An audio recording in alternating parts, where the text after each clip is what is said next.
and welcome back, everyone. We are on our third and final hour of our second webinar with New Earth Nation. And before we went on our break, we were talking about what is disclosure. And Laura Uplinger is going to discern her ideas on what is going on with disclosure. Beautiful disclosures of these last 30-some years. I know many are familiar with it, but this intelligence of the universe, to know from a Cartesian mind that I was coming from, that the universe is intelligent and intelligible, that each cell, each seed has its own intelligence, that each element combined with another element brings an interaction, a network, a web of intelligence. That for me was fabulous. If each one of my trillions of cells knows about each other, is an entity with whom I can work, has a soul, has everything. I'm just a host of trillions. And that every single little seed I plant will know, because perhaps of a marvelous microchip, what to take from the four elements. That constant revelation of profound beauty, an inner and outer beauty of each element we eat, we admire. Whew, this is a gorgeous environment. That makes it even more weird when we start destroying it. But the disclosure is that careful, everything is able to feel, to think, to breathe in their own way. I don't think a tree has lungs, but it does breathe. So not every person will easily think that a cell has its intelligence. Boy, if I don't eat, I die. So I depend on every seed that knows how to grow a fruit, a vegetable, something, so that I can live. So my very life, is the physical life here, is depending on that gorgeousness of intelligence out there.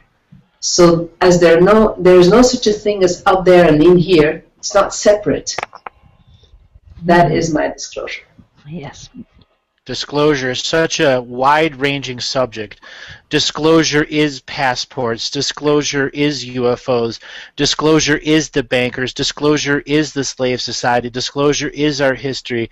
Disclosure is not something that keeps us in unawareness. Disclosure is not continued stagnation. Disclosure is not a concept that is taken lightly. When you ask for disclosure, you get the whole package, everything that everyone's just talking about. There's a certain things that disclosure is, and then there's a lot of things that disclosure is not. Disclosure is not the continuing of the domination and control that we go through. Disclosure is sovereignty. Disclosure is freedom, the ability to write music and not have to worry about protection and patent laws on a riff someone wrote 42 years ago.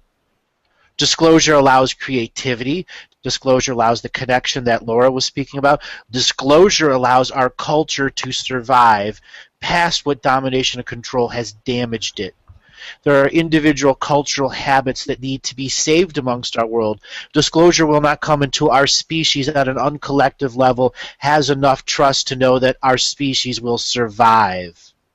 And that's the cusp, this precipice that Sacha keeps speaking about. We are on that on individual level. In equity, individuals come to get an injunctive order, to get a balance, a reciprocity, or a zero frequency and exchange of energy amongst sentient beings. In equity and equanimity, we can find our sovereignty as beings expressing the I am presence of now. And in this now moment, we get the future, which is creation, inspiration, and dreams in the now.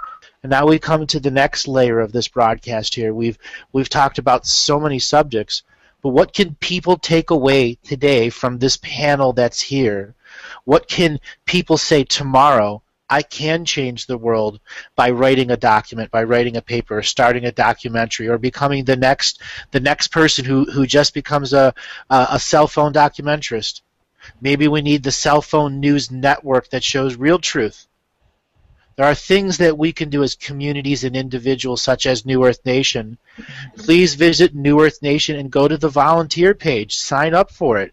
This is a volunteer organization, and we need leaders who want to lead with a common moral code of unity, sovereignty, disclosure at all of its levels, and making sure that no one is left behind. In unity, there isn't anyone left behind. The light, the dark, the good, the bad, the ugly, and everything that's out there gets the light of day shined upon it. And those that need to be incarcerated for those levels will be incarcerated. And there'll be another layer that needs compassion and forgiveness because they were in unawareness of the abuses they were putting on others, because everything in this world is upside down and inside out. People wearing costumes. In Revelation terms, it is the great tribulation that's upon us.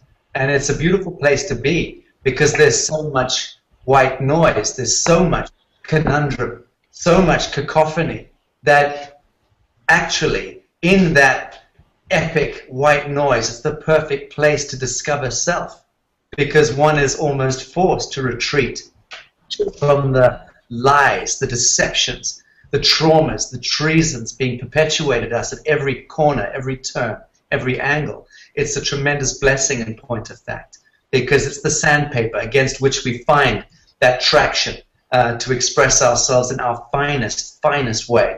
And that again comes to my mind, comes down to a relationship with self, which engenders by a function of necessity, a true relationship with self engenders pure truth or central sun.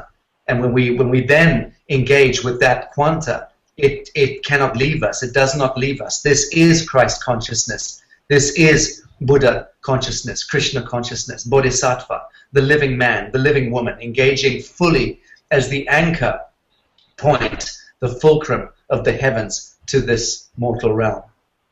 Yeah. Thus the nurturance of the New Earth Nation. It's all about nurturing self, others, all kinds of others, as the consequence of the true being. We need a culture of nurturers now. And I've been saying for many, many years... Parking ticket attendants. Can we have an agreement, a broad agreement here, that we don't allow parking ticket attendants into the New World?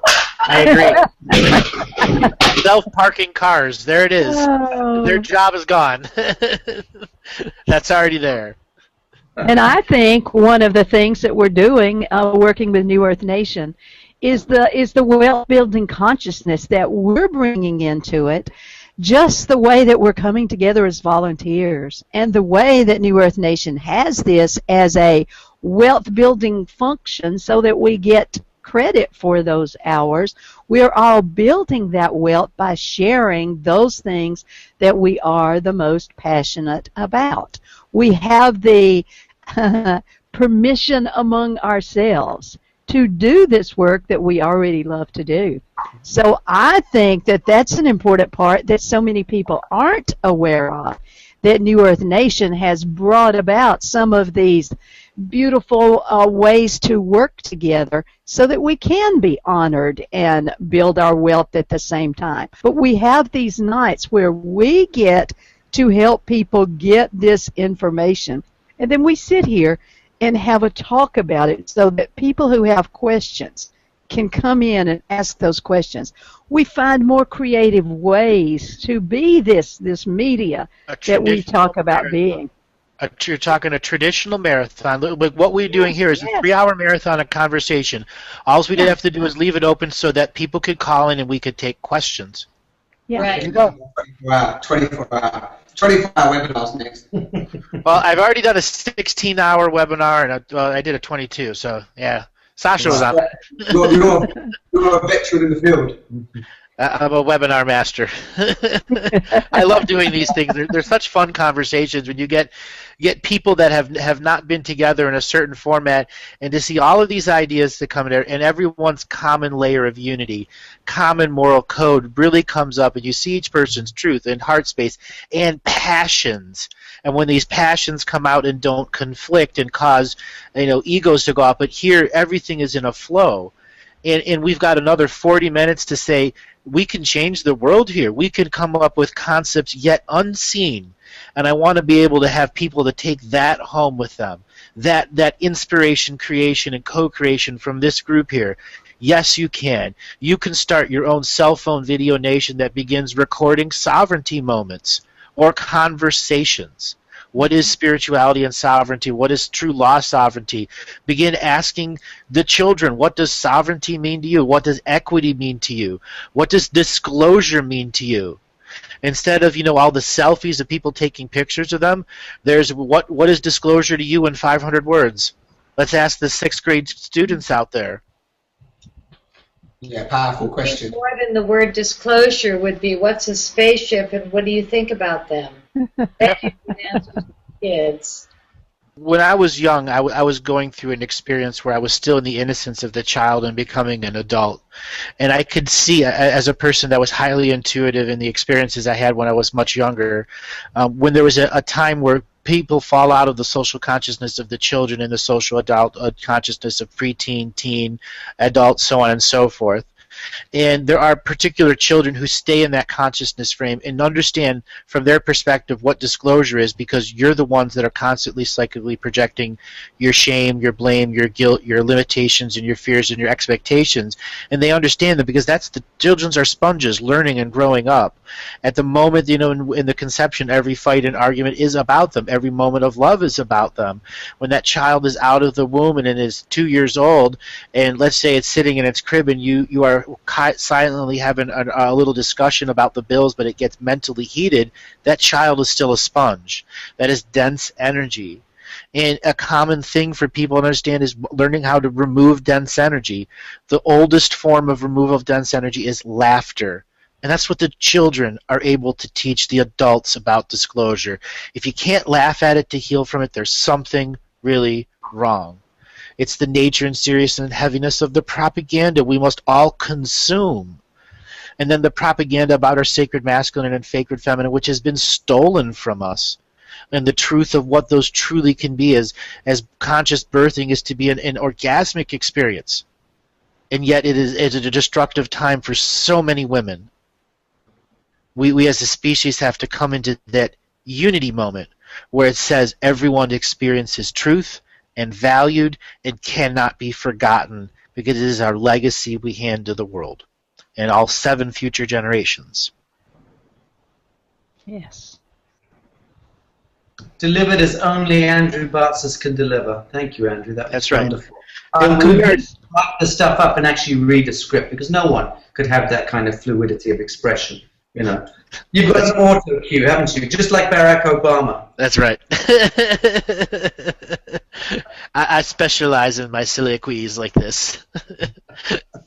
We are joined by Margot Anand. Margot, are you here? No. No? Not Margot. Nope. Almost. Okay, almost. Okay. Well, until we have gotten that technical gremlin, we will move on. So we have a lot of things we can discuss. Sacha, is there any New Earth news that you'd like to bring up? No, I'm not the newscaster. We do have a couple of newscasters who are going to be doing proper newscasts through our news desk shortly. I think we're going to try and configure those as weekly or bi-monthly newscasts after the summer solstice, so folks can stay tuned to that. We've also got a news desk or a newsroom that is already launched well over a month ago with JD. Dennis Barth is doing a fantastic job of rallying writers, journalists, bloggers from around the world who are contributing articles on every subject you can imagine, but geared principally within the consciousness and sovereignty metric of New Earth. And those articles and blogs are being syndicated far and wide. So we've started to engage the greater conversation, so to speak, through the published word in that way. The New Earth magazine, which is a thick digest or journal type format, albeit digital at this moment, is launching also late June, this month. And that's going to be digitally wired to anyone or everyone who wants it. And that's going to be have submissions from the fellows of the Institute, from the heads of the faculties, different program directors heading up different initiatives are going to be pretty much enshrined in that monthly publication. And that's going to start consolidating the flow of information around the development of the new Earth. One thing I'm able to say is that the land holdings around the world that are leaning in toward the new Earth Trust at this time are in excess of 20,000 square kilometers. So the last time we spoke, Andrew, I think we were somewhere around, hovering around the 1,000 square kilometer mark. That was only a few short months ago, 3 months ago, I think. Yep.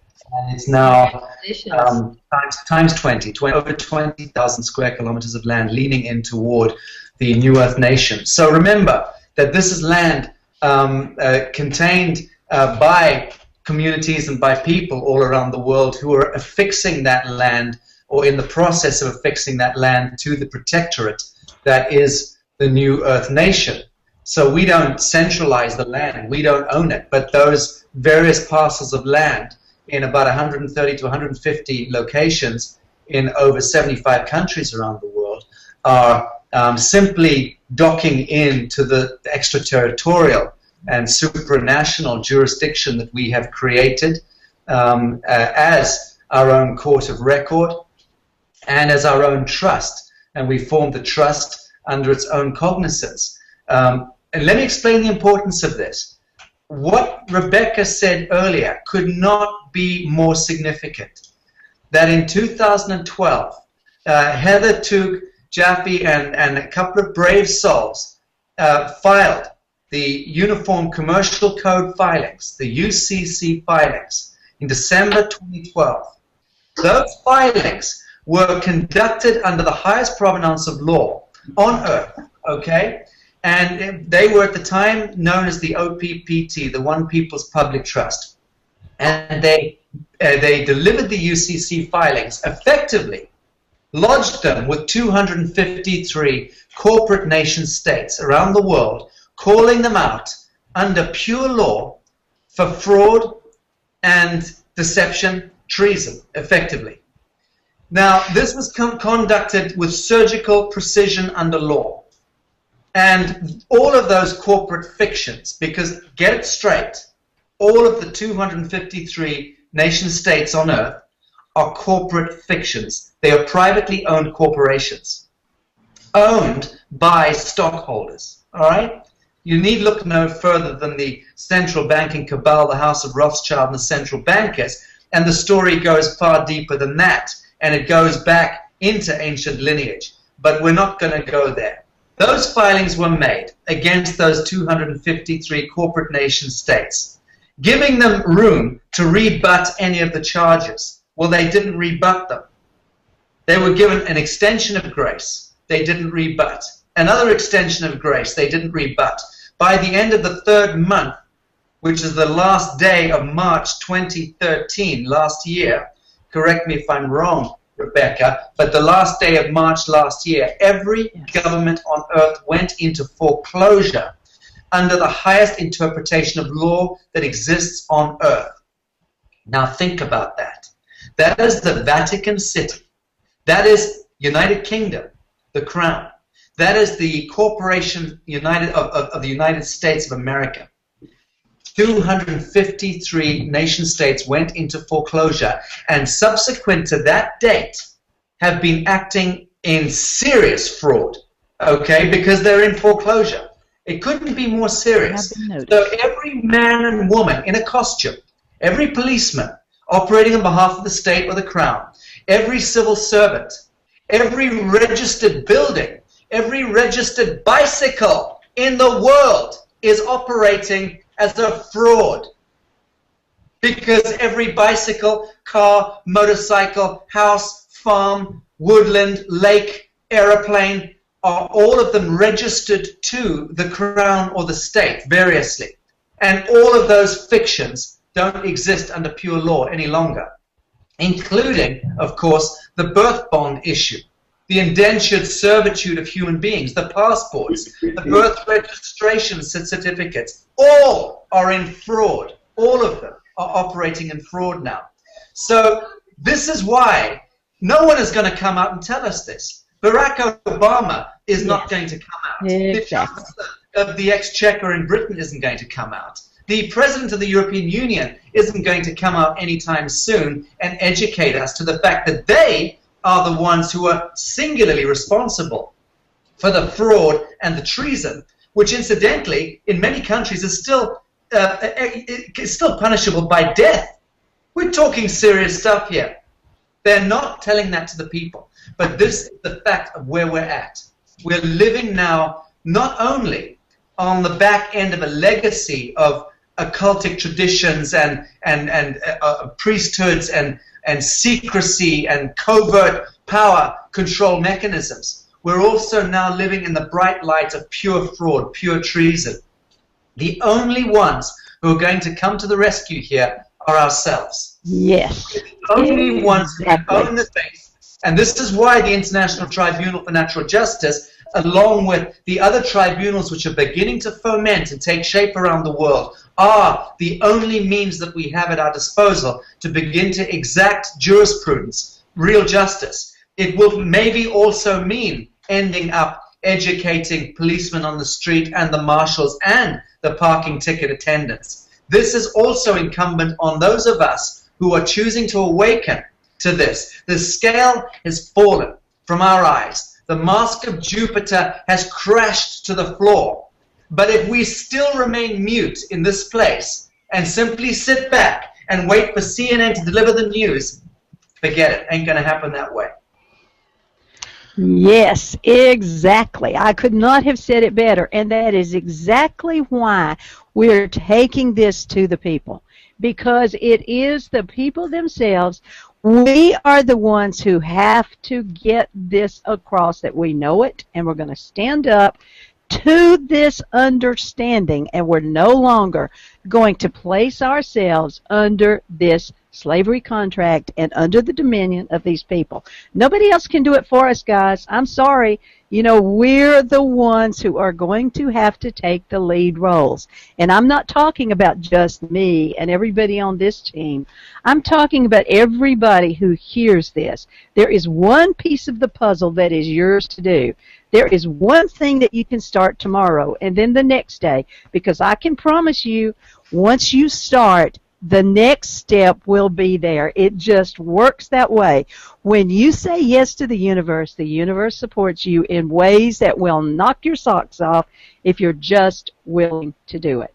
So that's, yes, go ahead. Consider this as well, that the Pope and the Queen of England and the Commander-in-Chief of the United States military, Barack Obama, all of these people, the Secretary General of the United Nations, the President of the World Bank, all of these fictions, multilateral institutions, as well as corporate nation-state fictions, are fictions. And they have a seal of office. And they have these characters hiding behind the seal of office, okay, protected by the seal of office. Well, let me explain something here and now to the Commander-in-Chief, and to the papacy, to the Pope, and to the Queen of England. All of those seals of office are in fraud and in treason, all of them. And very soon, they will be released. The fictions will be released, and they will reveal behind the seals of office the living men and living women. That is Elizabeth, the woman. Elizabeth Windsor, the woman, not the Queen of England, because that no longer exists under pure law. The crown is a fraud and a fiction. The governments are frauds and fictions. And they will reveal the living men and the living women. And then those living men and living women will be held accountable. If they choose to remain in office, that's fine. Stay in office. But the Queen of England will be accountable for any harm, loss, or injury committed against any living man or woman by any agent of the crown from that day forward. The Commander-in-Chief of the U.S. military will be held liable as a living man for any harm, loss, or injury that happens to any living soul on earth as an agent of the United States corporation or its grotesque quadrillion-dollar military machine. Barack Obama will be held accountable as a living man if he chooses to remain in that seat, in that fiction. And the Pope of Rome will also be held accountable for the travesties being perpetrated, the genocidal agendas being undertaken in the name of the church and supported by the churches that have gone rogue. So think about this. It's worth us really considering, what does it mean when the corporate fiction actually goes into dissolution? It's already been commanded into dissolution by pure law. It is only the state of hypnosis and forgetfulness that humanity is still under that dream spell that perpetuates the myth of power. But in the coming days and weeks and months, it's not going to be years, we are going to see catastrophic failure of those fictions, catastrophic failure of the ideas of nation states, of borders, of personal identities. All of those are fictitious, and they're all entering into dissolution. Truly, this is the awakening. And an awakening into sovereignty, and some will have to go through forced births of their self-sovereignty. Why? Because your local community will have to respond and react and or understand what disclosure means at a local level. And this is where New Earth Nation communities that are popping up all over the world are going to be key and vital as information sources, volunteer sources, so that people can come forth. People listening to this in the future, when you're asking questions, this will be one of those staple things that people go back and listen to find what sovereignty means, how to share, how to know, how to experience, how to see from the lens of perception of the people that have been at the top of the sovereignty field for quite some time. You know, we as each individuals are standing in our seats of power, in our hearts here in the now. And that's ultimately what disclosure means. You have to live in the now, and you don't have the corporate fiction to give your woes to so that they can send you a bill for more woes, whether it's dollars or psychic credits or whatever, or servitude. You know, you don't have to. The fiction will not be there, and you must be in your own sovereignty. And that is the umbilical cord, or the nipple that we're all still on, of domination and control. And don't forget that the Pope himself sent the information out that any of the agents are no longer under the liability. You know, in other words, they were always under the immunity clause. They are no longer under that immunity clause. So now they have to be. Oh, this was September of 2013. We have surprise. Right. Yes, the motu proprio that he put out, which tells the agents that they no longer can stand under the sovereignty immunity clause. This has made a big difference in the local level. We have seen the agents have to come to the understanding that they're no longer under that, they're no longer protected. Now they're in their own personal status, personal liability. And as we have begun to go after their insurance bonds and things like that, it's making a huge difference. So this is part of what we'll be doing, is showing people how to help start taking their own responsibility when they are under these court orders and things that have no force of law anymore. So it's really big time when we get to stand up and move forward in a very different way, because we're doing it together. That's what the beauty of it is. I'd really like to see inherent courts of equities begin to spawn up all over the United States and Canada. So much of Canada still uses inherent courts of equity. And in inherent courts of equity, you have an injunctive power that can go all the way up to the Pope in Rome or up to the cabinet level. To literally, you could have a single person come with clean hands in inherent equity and define what happened in 1864 in the United States, and there will be no taxes. You can have an injunction on everything that mentions tax revenue.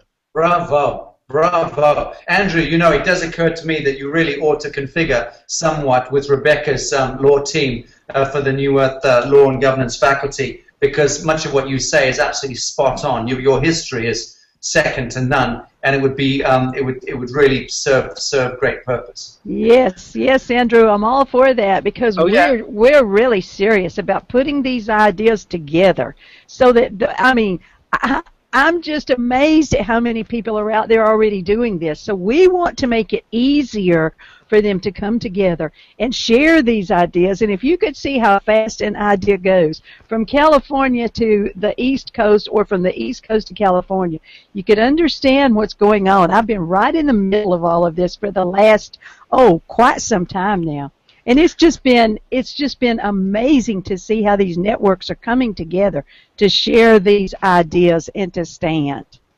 I'd like to add something here, if I may, and just interject a little, because I'm conscious that much of our dialogue and our conversation can be seen by others to be very much perpetuating the David and Goliath myth about us versus them. And I just want to throw something in here. A few years ago, when I was engaging very proactively with the United Nations, and I was doing it for different reasons, but principally in order for me to learn myself about the multilateral playing field, because I'd spent the best part of 10 years as a citizen diplomat and as an NGO going around the world working and meeting variously with leadership, but still being in a very kind of sequestered or cloistered way. What I wanted to do was to see how the multilateral engagement worked. And so I did spend a great deal of time in and around the UN for a couple of years and got some leverage within that institution. And the last time I was there, I was having a number of ambassadors come to meet me at my hotel because they didn't want to have these meetings inside the UN for obvious reasons. And I was educating a number of ambassadors in my hotel suite about the Codex Alimentaris, which a few years ago I thought was a desperately serious matter, that the United Nations, World Health Organization, and global pharmaceutical interests were conspiring towards harmonizing, as they put it, protocols and forcing effectively real medical breakthroughs and treatments out, and forcing toxic chemical poisoning into the marketplace. And so the Codex Alimentaris was a charter or a convention drawn up by the United Nations, and all countries were being forced into compliance with it and to signature it. And those that didn't want to sign it were then threatened by the World Trade Organization effectively. And the UN was using its muscle to force compliance of countries around the world to sign up to Codex Alimentaris, which effectively was trying to outlaw our own capacity to heal ourselves of cancers or anything, and only go with the mainframe solutions and cures and treatments, which we all know are engagements between central bankers, occultic Masonic interests, which are keyed into global depopulation and into the pharmaceuticals industry. So, those various ambassadors over a number of days were coming for meetings with me. I was supplying them with paperwork, supplying them with chronologies and pathologies and evidences to show them what was happening. My first question to a number of them was, have you ratified Codex Alimentaris? A number of them said yes. A number of them said no, but we're close to it. And when I explained what was behind it, they were absolutely aghast. But I never had anyone get up and slam the door and walk out. They were men and women equal to the conversation. Once they heard and then saw the rationale for themselves, they were like, oh my God. And all I'm saying is they are leadership. They didn't know. They're good men and women, many of them. The overwhelming majority of civil servants, lawyers and doctors and butchers and bakers and candlestick makers are good men and women. But they have been co-opted. They've been programmed. They've been indentured into those psychological complexes. So I'm just suggesting this, that it became apparent to me in my engagements with world leaders over the years, and I'm talking also about sitting heads of state, it's become, I know this for a fact, that there is a tremendous will from those echelons for grassroots to succeed at doing exactly what we're doing. Because many of those people in positions of power are completely unable to action anything. They are owned, locked down, and there is a will from higher echelons, even and especially, I would suggest, in the military complex, in the policing establishments. There are good men and good women, good Eagle Scouts who are prevailing, and they are praying, willing us to succeed, so the grassroots can come up and meet the higher echelons, and together we can work to flush the serpent from our midst. Yes, and the one thing that we are doing is educating every time we go before a judge with a sovereign consciousness and are clear about what we're doing. Then each person is contributing to the ability to get to the place where we can meet in the middle and begin to make some of these changes within our system. So I think it's going to take both. I absolutely do. And I think that that's part of what we're engaging with the larger dialogue, too. Thank you, Rebecca. I was just saying, sorry, Simon, Andrew, just to finish off, I was just saying to Simon earlier today that I was driving up the road from my own house, and it was in the middle of the day, beautiful sunny day, and I drove past a parking attendant, and he was making out a ticket to a car that I could see was parked with its wheel about 3 or 4 inches over a yellow line, but no crime being committed. And there was this guy licking his lips slavishly writing out a parking ticket. 160 pounds sterling, or some obnoxious amount of money, was going to be leveled against this vehicle for doing nothing. And I drove past it thinking, oh, well, there you go, that's a sign of it. And then I stopped and I said, why am I permissioning it? And I turned my car around, drove back, and I put the window down. And I said to him, brother, what are you doing? What are you doing? Where is the humanity or the dignity in what you are doing? I said, it's a beautiful day. Some young mother is dropping her children off with the father. And here you are, making out a penalty, penalizing her for nothing. You know it's a crime against our species for you to be doing this. It's a crime against you yourself to be so undignified in your own placement as a living man that you'd be doing this. Well, the guy looked at me and he grunted, because those kinds of men in costume are prone to grunting before they understand anything. But I didn't let it go. I carried on, just asking, inviting him to look at who he was. Did he will this for himself as a young child to be doing this? Because that's enslavement. He was the one entrapped in the hologram. And it was a sad engagement. And I just invited him to really consider what he's doing as a living man with his mind, body, and soul. And not aggressive. Not aggressively. Well, I did insult him as I drove off, but only because he kept grunting and was unequal to the conversation. But I invited a pacific conversation. And I think the point Rebecca's making is that if each of us stopped just turning a blind eye to these travesties of justice, these inhumane travesties which happen every minute of every day around us, on the streets, in the post office, in the restaurant, doesn't matter. Don't permission these any longer, not on behalf of yourself or on the behalf of anyone else who's vulnerable. If we start to intercede, that is where the intercessionary principle is divine in nature, is truly imbued with grace, is where we step up and defend the weak and the vulnerable in situations like that. Very cool. Oh. Rebecca, Well I have a question said. for you. All right. So in these international the tribunal courts, where are they being based out of? We are still in the process of getting our groups together to do that, but from all over the world. I mean, we're getting judges who are stepping forward and saying they want to be involved in it. If there are judges, you can immediately form an inherent court of equity on any All Native right. American land that wants to start. It's a court of magistracy or a court of chancery. And immediately injunctive orders can be given to anything that's related to Native American states in the original treaties that were broken. And from there you can have an outpour of other, we'll say, targeted concepts such as the chairman of the Fed, President of the United States, each with a specific injunction order from some person coming in equity, in clean hands, and all the maxims of equity. And there are plenty of law ninjas out there who know exactly where the fiction begins and it needs to be presented. Just like Sacha was saying, as soon as they get presented, the judges go, oh my God.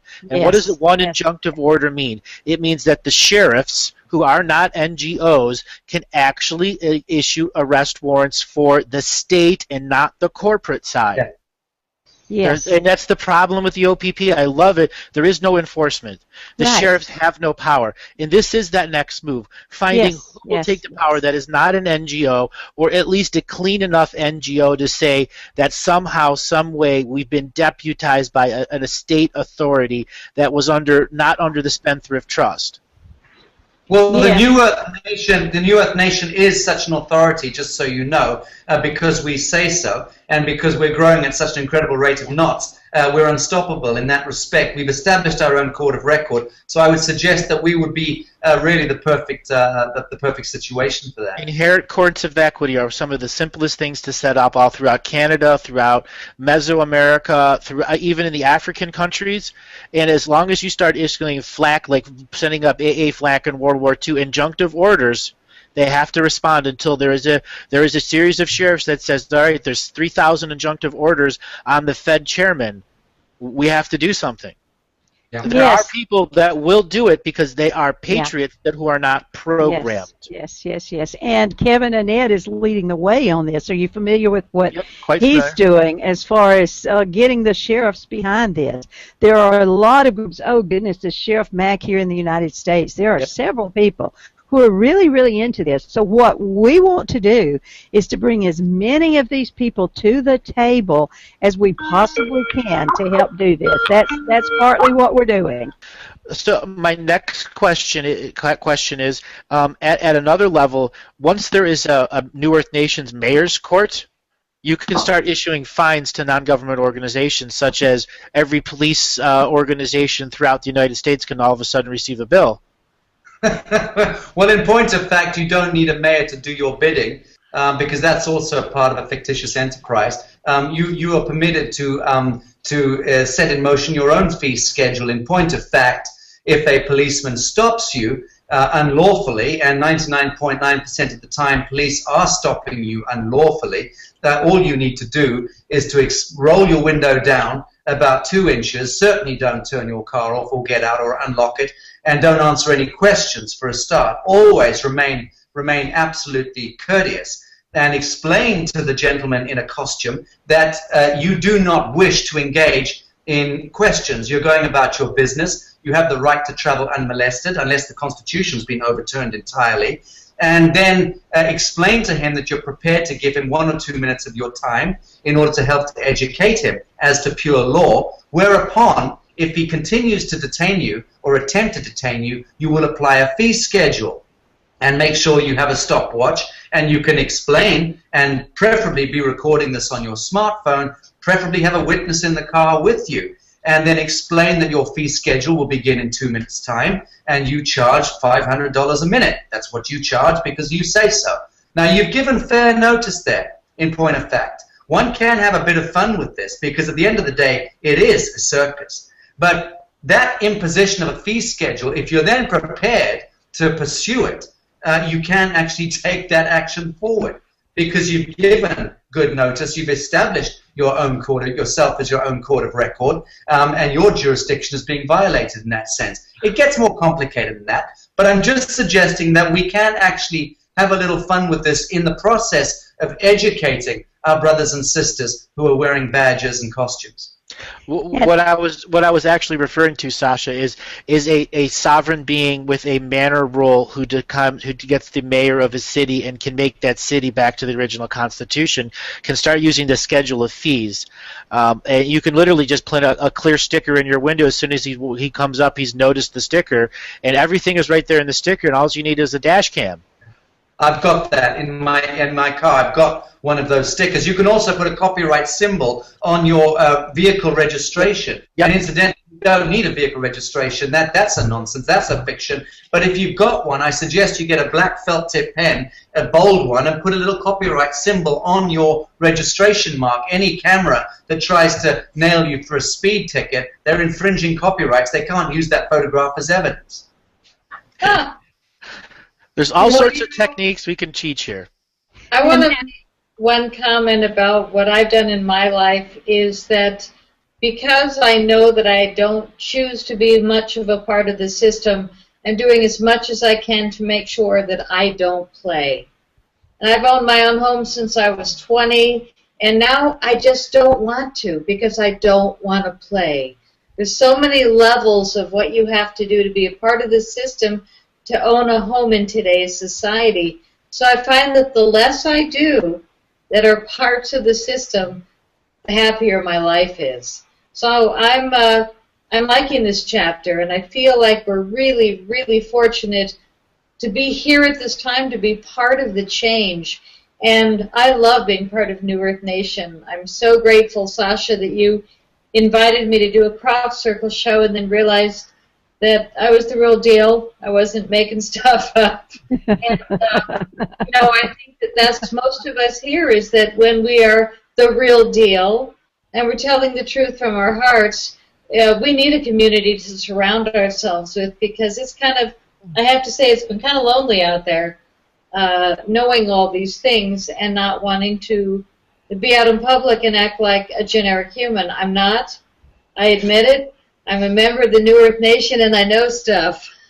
So, I think that we need to just introduce ourselves and say, this is me, this is what I got, and if you don't like it, there you go. But it's a real time to just stop being part of the problem. And I agreed more than ever to say, no, I'm not playing, and then go and move with integrity. Maybe we can make that into a New Earth Nation meme. Hi, my name is Patty Greer, and I'm part of New Earth Nation, and I know stuff. And I don't want to play. I love it. I know stuff. That's it. I know stuff. And I ain't coming out to play. Exactly. Yes, I know stuff, and I'm not playing. Exactly. Andrew, you're on your 2-minute countdown. Yeah, 2-minute countdown. I want to thank absolutely everyone, and the incredible Simon on the chair over here for being the intrepid co-host with Sacha, Rebecca, Patty, Laura, absolutely everyone. So Simon on the chair, you have a moment on the throne to say something. We had lovely mint tea together. Lovely mint tea. There you go. No scones? No crumpets? No, sir. No crumpets. Anyways, everyone, this has been a fabulous, fabulous broadcast. I want to remind everyone to check out newearthnation.org, sign up over there, do the Sovereignty Declaration, look at all the different academies that there, and think, what can you do to change the world? And I'm looking for lots of volunteers. Come help us. And I want everyone to give out their email or contact information too. So Rebecca, why don't you give out your contact information if people want to get a hold of you and get onto these law projects? Yes, Rebecca at humanitad.org. Very easy to find. Okay. Patty? I'm pattygreer.com. Okay. And Laura? wondersofthewomb at gmail.com. And the infamous Sacha Stone? Sacha at humanitad.org. And Mr. Simon on the chair? SimonOnTheSofa.com. Just come over and listen to some other transformational conversations, and this guy appears on a couple of them, so there's lots going on. Oh yes.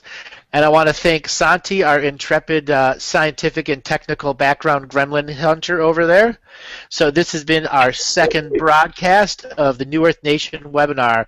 Everyone look forward to New Earth Nation webpage and Facebook and all the social media for upcoming events, seminars, and everything else that's coming to the world of sovereignty law, spirituality, consciousness, ecology, permaculture, and everything I missed. All right, Santi, take us away to the ethers.